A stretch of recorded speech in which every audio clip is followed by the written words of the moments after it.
Mga kapuso, doble ingat po lalo na sa lahat ng mga motorista. Sunod-sunod po kasi ang mga krimen na ang mga biktima, ang mga magigiting nating motorcycle taxi rider. Ditong nakaraang araw nga lang po, isang rider ang sinaksak ng kanya mismong pasahero. Ito yung nakakapangilabot na video, nakunan po yan. Pagbaba ng suspect sa motor, matapos itong mahatid ng rider, saka inundayan ng saksak sa tagiliran ang biktima. Tinangay po ng suspect na yan yung motorsiklo. Ang biktima nakatakbo para humingi ng saklolo pero binawian po siya ng buhay pagdating sa ospital. Meron siya isang anak. 3 taon yung anak niya. Hindi po namin siya mapapatawad. Naghahanap buhay lang po yung kapatid ko. Bakit kaya naman ginawa niya?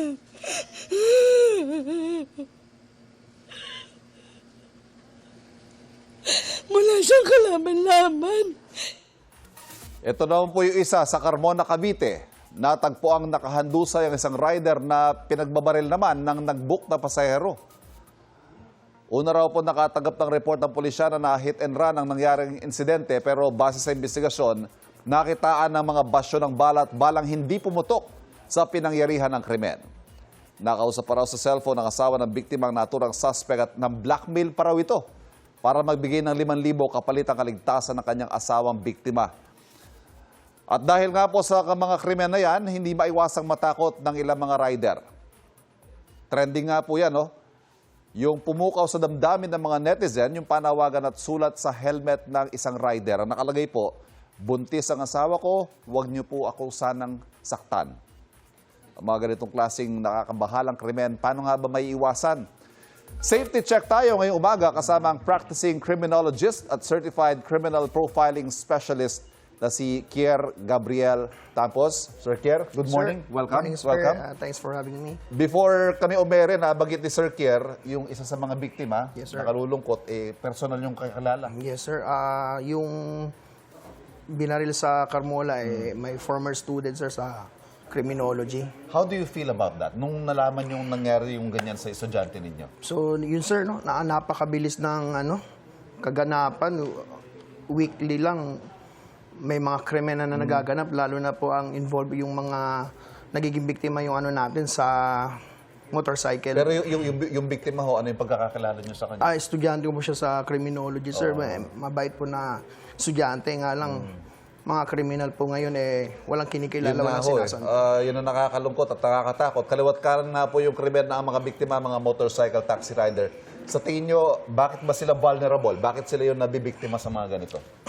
Base sa obserbasyon ko, sir, sa ngayon, ang motorsiklo mabilis maibenta ng mga kriminal. Kaya ito yung pinupuntirya nila at alam nila na bumabiyahe talaga to kahit madaling araw. Kaya mabilis silang mabiktima. So, ang target talaga nila yung motor, no? Hindi Motor yung pera talaga. na hawak ng rider o ano man, no? Yes, sir. Mismo yung motorsiklo ang habol nila. Magkano ba bentahan ng mga ganyan? Malaman lang natin.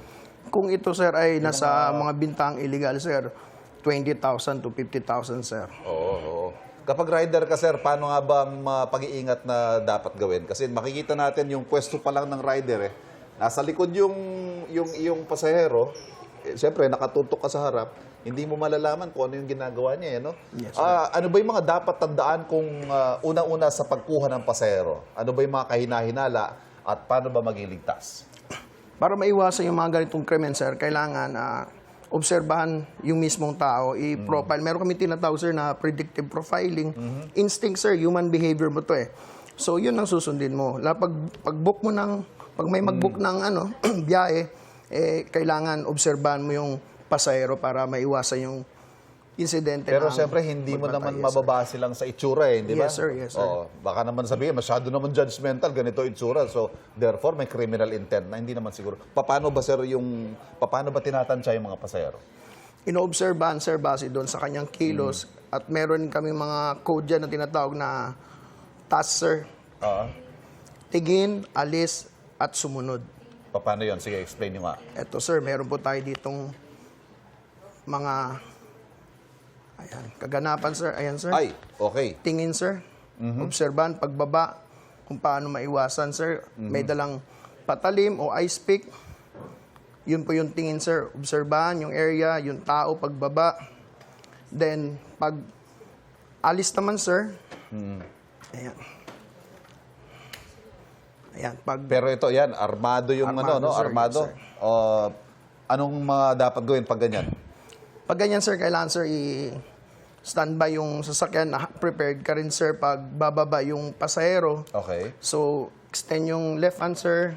Then, left arm rather. Then, ito, Okay. sir, ay nahawakan na, sir. So, mahirap nang gawin yung tingin alis. So, sumunod na lang, sir. Okay. Kasi buhay ang mahalaga dito. Yes. Ibaba lahat ng gamit. At ang criminal, suspect, magfo-focus na siya mismo sa gamit. Ito yung chance na makakatakbo pa Pwede. na, sir. Basta ang overriding principle dito, huwag ka nang lumaban. Yes, sir. Kung- Huwag nang lumaban, sir. Kung hindi ka naman na inatake, kailangan niya lang wallet mo, cellphone mo, bigay. Yes, sir. Yun na lang, sir. At mahalaga ho ang buhay. Kasi yan din naman ang laging payo ng mga, even the law enforcement personnel. Pag kinuha yung gamit, ibigay mo. Yes, sir. Oo, Yes, sir. kasi mas malamang hindi ka saktan kung ano. Ang mahirap dito yung talagang wala kang kamalay-malay without any warning, biglang inundayan Yes, na lang sir. masaksak. Ano? May iba naman tayo, sir. May balita rin tayo, may tindera na hinold up sa loob pa mismo ng stall nila. Paano naman kayo yung mga ganitong sitwasyon? Pag ganito, sir, yung store kailangan nakalak. Prepared ka rin palagi. Ito. Yes, Papakita sir. natin. Ito ang diferensya dito, sir. Yung payo natin, ibigay, di ba? Yes, Ito sir. pumalag, Pumasok mismo sa loob, sir, kaya nataranta na yung babae, sir. Kailangan 3 segundo, sir, makapag-desisyon na kapag nandyan na mismo yung imminent danger, sir. So, sa pagkakataon na to, nanlaban yung babae, buti na lang hindi siya naging biktima sa medyo malalang karahasan mismo, sir, katulad nung naunang insidente. Siguro panghuling mensahe, sir, lalo sa mga kapuso nating rider lang ngayon. Siyempre, nangangamba.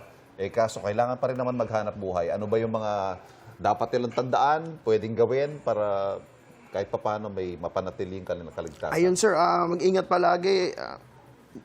Kailangan obserbahan natin yung mga pasahero, paligid natin, tsaka yung instinct kailangan sundin natin to. Ito po ay nakakatulong rin. Ako naniniwala ko dito, sir, na pagramdam mo yung tao na may negative vibe, so iwasan na lang, sir. Instinct, ano? Yes, sir. Mararamdaman mo naman yan. Yes, sir. Nako, ingat po tayo mga kapuso at maraming salamat Mr. Kier Gabriel Ramos. Mga kapuso, mag-ingat po tayo lahat. Sana naman, isipin nating lahat, magpakatao tayo, no? Iba't iba man tayo ng destinasyon. Pinakamahalaga ang last stop. Makauwi ng ligtas sa ating mga pamilya, sa ating mga tahanan. Magbabalik po ang unang hirit.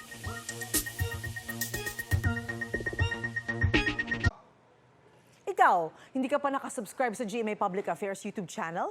Bakit? Mag-subscribe ka na, dali na, para laging una ka sa mga latest kwento at balita. I-follow mo na rin ang official social media pages ng Unang Hirit. Salamat, Kapuso.